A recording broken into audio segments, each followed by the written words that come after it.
हरे कृष्णा, धन्यवाद प्रणाम आप सभी को। तो आज हम एक सुंदर कथा पे चर्चा करेंगे। श्री सुखदेव गोस्वामी का प्राकट्य। तो श्री सुखदेव गोस्वामी जो है वो श्रीमती राधा रानी के बहुत प्यारे तोते हैं। और जब भी राधा रानी उनको हमेशा प्रेम से पालती पोसती है और लाल लाल अनार के दाने खिलाती रहती थी और हर दाने पे कहती थी, बोलो तोते हरे कृष्णा। तो वो हरे कृष्णा बोलता था तोता। आप सभी जानते हैं तोता बहुत मधुर आवाज़ में मनुष्य की बोली बोल सकता है। तो वो जब भी हरे कृष्णा बोलते वो उसको लाल दाना खिलाते थे। तो इस तरह से बहुत प्रेम के साथ उसका पालन करती थी। तो एक बार वो शुक को तोते को पता चला कि भगवान श्री कृष्ण और राधा रानी धराधाम पे लीला करने जा रहे हैं। तो वो सोचता है कि अब मेरे जीवन का क्या लाभ होगा। मतलब मैं तो भगवान को और श्रीमती राधा रानी को बहुत यहाँ पर उनको अविरह अनुभव करूँगा। तो भगवान से पूछते हैं कि मेरा क्या होगा। तो भगवान कहते हैं, शुक हे शुक, अभी तुम्हारा समय नहीं आया, तुम अभी यहीं रहो।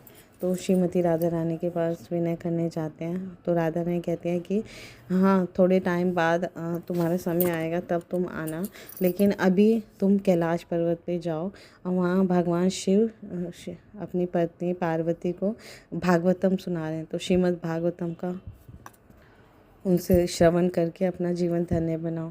तो सुखदेव गोस्वामी तोते होते हैं अभी, तो तोते के रूप में जब जाते हैं कैलाश पर्वत पे, तो भगवान शिव पार्वती जी के साथ बैठ के कथा सुना रहे होते हैं श्रीमद् भागवतम।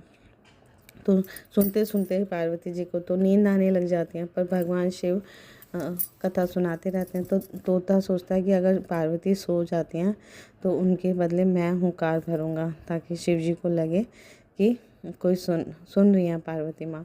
तो पार्वती तो सो जाती हैं और वो बीच बीच में शिव जी पूछते हैं, सुन रहे हो ना, मतलब पूछते हैं ना जैसे कथा में। तो तोता मनुष्य की आवाज़ में बोलता है, हाँ हुंकार भरता रहता है। तो इस तरह से पूरी कथा जब समाप्त होती है तो शिव जी पार्वती से पूछते हैं, कथा पूरी श्रवण की। तो पार्वती जी कहती है, मैं तो सो गई थी। तो फिर शिव जी को देखते हैं कि सो गई थी, पर तुम्हारी जगह उत्तर कौन दे रहा था, प्रत्युत्तर कौन कर रहा था। तो ऊपर देखते हैं तो ऊपर शुक उनको दिखाई देता है तोता। तो भगवान जी क्रोधित हो जाते हैं और क्रोध के वश वो उसके पीछे भागते हैं, उसे मारने के लिए दौड़ते हैं। तो शुभ तोता भागते भागते व्यास देव के पत्नी के घर में प्रवेश कर जाते हैं और फिर अपने बच जाते हैं। तो शिव जी का क्रोध शांत भी हो जाता है। फिर तो 16, क्योंकि अब उन्होंने भागवतम का श्रवण किया था, तो अब उनको इतना दिव्य ज्ञान मिल गया था, क्योंकि भागवतम जो है भगवान के लीला कथाओं से भरा हुआ है। तो अब उन्हें इतना ज्ञान मिल गया था कि वो इस भौतिक जगत में आना नहीं चाहते थे। तो 16 वर्ष तक वो अपनी माता के घर में रुके रहे, बाहर नहीं निकले। तो वेद व्यास जी स्वयं, उस द्वापर युग का समय था, वेद व्यास स्वयं जाते हैं भगवान श्री कृष्ण को और अपनी व्यथा बताते हैं। तो भगवान जब उनके समक्ष आते हैं तो बोलते हैं, गर्भस्थ शिशु को बोलते हैं कि हे शुक, मैं सब कुछ जान दूँ, अब तुम बाहर आओ, बाहर आने का समय हो गया। तो सुखदेव गोस्वामी अंदर से जवाब देते हैं, नहीं, मैं बाहर आऊँगा तो माया मुझे पकड़ लेगी, मैं इस माया से बचना चाहता हूँ। तो भगवान उनको फिर वचन देते हैं, माया तुम्हारा कुछ भी नहीं करेगी, बाहर आओ।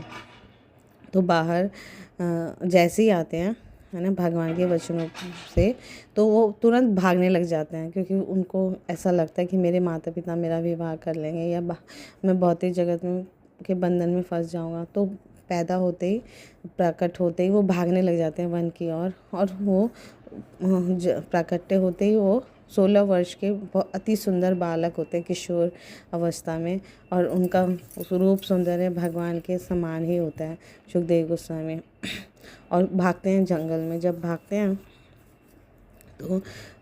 हैं तो वेद व्यास जो उनके पिता बहुत ज़्यादा उनसे प्रेम करते हैं, तो वो भी उनके पीछे पीछे उनको पकड़ने के लिए भागते हैं, पर पकड़ नहीं पाते।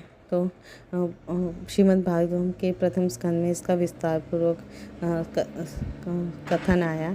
तो जब जंगलों में चले जाते हैं तो वेद व्यास जी परम निराश होते हैं। फिर उन्होंने पता होता है कि ये सुखदेव गोस्वामी श्रीमद् भागवतम में रुचि रखते हैं, क्योंकि भगवान की कथा या भगवान का प्रेम करते हैं। तो वो बहुत सुंदर 2 श्लोकों को अपने शिष्यों को लर्न करा के भेजते हैं। है ना। दोनों दो श्लोक बहुत सुंदर भगवान के सौंदर्य और भगवान की दयालुता पे होते हैं। तो वो दो श्लोक, बरहा पीडम नटवर वपु कर्ण्यो कर्णिकारम बिभ्रत वासम कनक कपिशम वैजंती चमालाम रंध्रावेणो अधरसूधया पूरयन् गोपवृन्देर् विन्दारण्यं स्वपदरमणं प्राविशद गीतकीर्ति। 10.21 का 5th श्लोक है ये। स्कंद 10 अध्याय 21 श्लोक 5, जिसमें कि ब्राह्मण पत्नियां भगवान श्री कृष्ण के सौंदर्य का, अनुपम सौंदर्य का वर्णन करती हैं कि भगवान आप नटवर वेशधारी हैं और सर पे मयूर पुछ लगाते हैं, मयूर पंख लगाते हैं और कानों में कर्णिकार के फूल लगाए हुए हैं और सुंदर पीताम्बर, चमकीला पीताम्बर पहने हुए हैं। वैजयंती, घुटनों तक आपकी 5 प्रकार के खुश सुगंधित पुष्पों की माला है ना, घुटनों तक आपने पहनी हुई है और हाथ में लीला कमल घुमा रहे हैं और वृंदावन के धराधाम पे आपके चरण कमल पढ़ रहे हैं, आप उसमें प्रवेश करते हैं अपने ग्वाल बालों के साथ। तो इस तरह से भगवान का अनुपम सौंदर्य इसमें वर्णन आया है। तो ये श्लोक सुन के और भगवान की दयालुता, अहो बकेयम सन कालकोटम जिंगासयाय भी, जो पूतना राक्षसी भगवान का वध करने के लिए आई, उस पूतना राक्षसी को भी भगवान ने है ना मातृगति दे दी। ऐसे दयालु भगवान को छोड़ के मैं किसकी शरण में लूँ। तो ये 3rd कैंटो का श्लोक है ना। तो ये 2 श्लोकों को सुनकर सुखदेव गोस्वामी का हृदय इतना पिघल जाता है कि वो वापस आ जाते हैं और फिर अपने पिताजी से पूर्ण भागवतम सुनते हैं और उन्हीं की कृपा से फिर बाद में सुखदेव गोस्वामी परीक्षित महाराज की सभा में जाते हैं, जहाँ परीक्षित महाराज है ना अपने मृत्यु के समय भागवतम सुनने के लिए इंतज़ार करते हैं। तो सुखदेव गोस्वामी उस सभा में प्रवेश करके पूर्ण भागवतम का कीर्तन करते हैं और परीक्षित महाराज श्रवण करते हैं। तो उनके माध्यम से श्रीमद् भागवत हमें मिली है ना। Shrimad Bhagavatam as it is हमें सुनने को मिलती है और श्रीमद् भागवतम का इतना शक्ति कि आज भी हम इस ग्रंथ को जब प्रामाणिक गुरु साधु शास्त्र सुनते हैं, श्रवण करते हैं, कीर्तन करते हैं, उसका उतना ही फल मिलता है जितना उस समय था। तो श्रीमद् भागवतम अद्वितीय अद्भुत ग्रंथ है भगवान श्री कृष्ण के बारे में।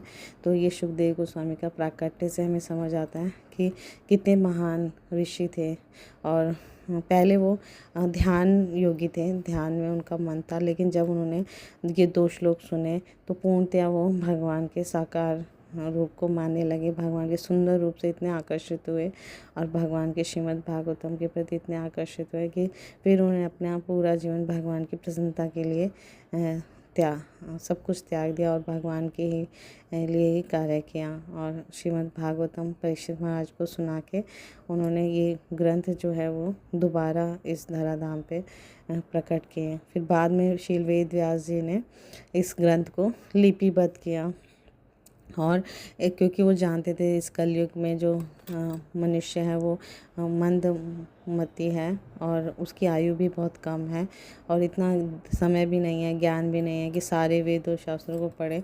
तो वेदांत सूत्र का संकलन किया भागवतम। तो भागवतम जो है वो सबसे अंतिम ग्रंथ है, शील वेद व्यास द्वारा लिखा गया।